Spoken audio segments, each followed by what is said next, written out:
گر بمیرم در غریبی تاجیکستانم بره سوجانی خسته ای من پیش دوستانم بره گر بمیرم در غریبی تاجیکستانم بره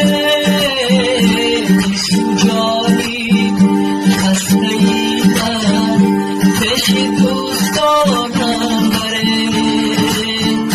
تا بیمانم بر سری که تابوتی دوستی غریب با تنیزم داد و گشتم تاجیکستانم بره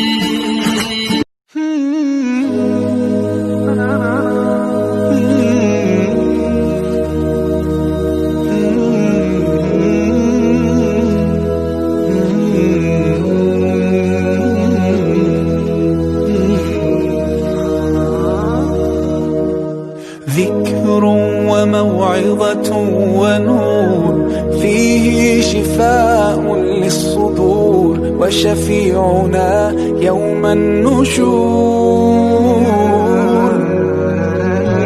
آياته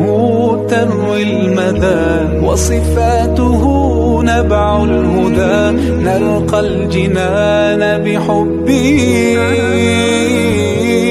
لن تستقيم حياتنا. شامپیون در حفظالله در حق غریبای ادعا میکنی خدایا خداوند غریبای ما را ساق بوده سلامت بیاره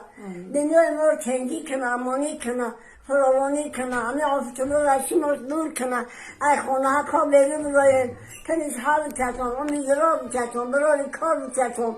پروردگار همون غریبا رو نگهبان شده همه را پروردگار ساقت سلامت بیارتن غریبان پروردگار